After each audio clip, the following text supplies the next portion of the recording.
from a hated hero to a beloved tribal chief.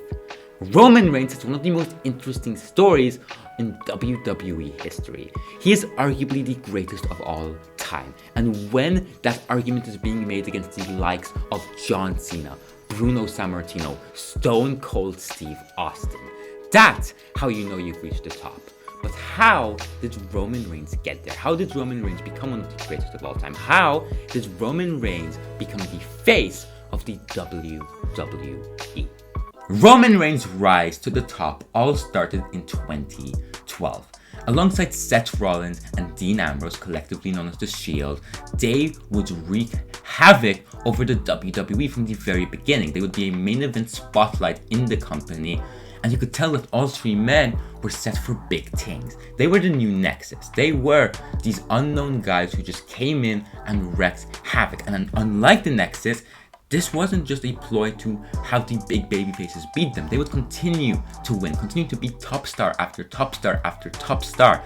They were the hottest act in professional wrestling. They would beat up names like The Rock. They would beat names like John Cena, Daniel Bryan, Kane, Ryback. They would beat top stars at the time for the WWE. They would beat names like CM Punk.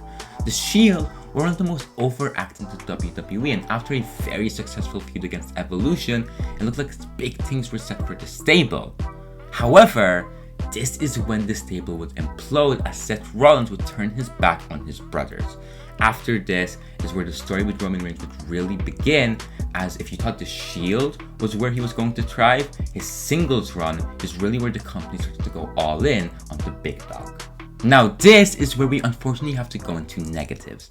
Roman Reigns would win the Royal Rumble in 2015 and big things were set for him.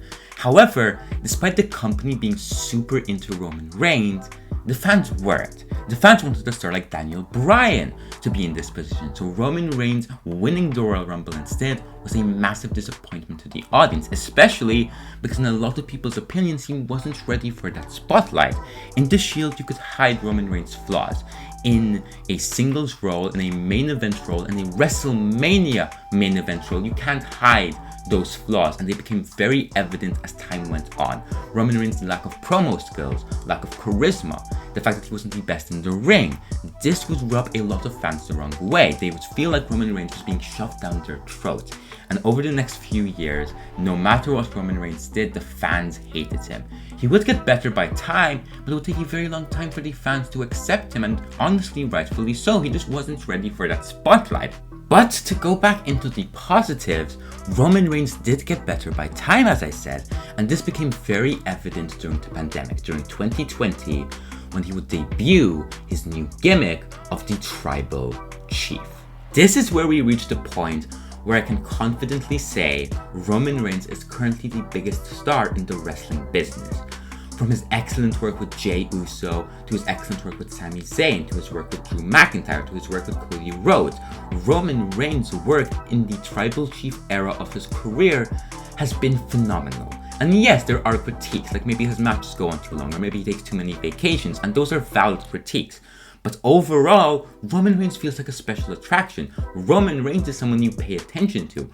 Roman Reigns is someone who gets mainstream attention with whatever he does.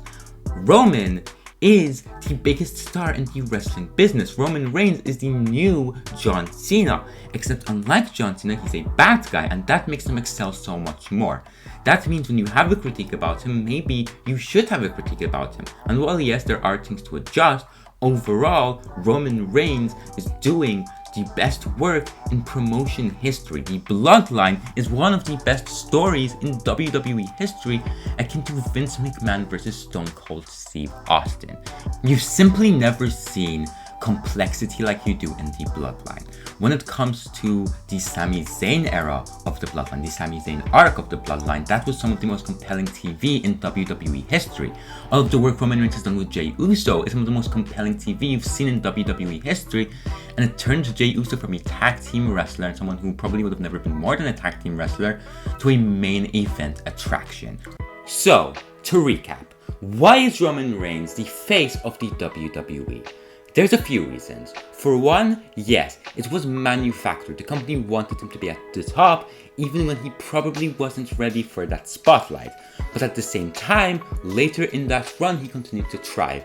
He brought something fresh to the WWE, these four-dimensional characters, and now he is a mainstream star within the company, the most mainstream star in all of modern professional wrestling.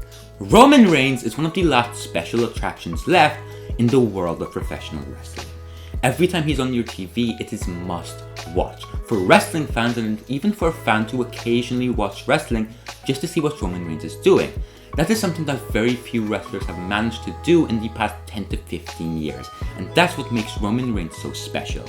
Overall, Roman Reigns turned what seemed like an impossible situation into mainstream gold. He went from being absolutely hated to the biggest star in professional wrestling, to the face of the WWE.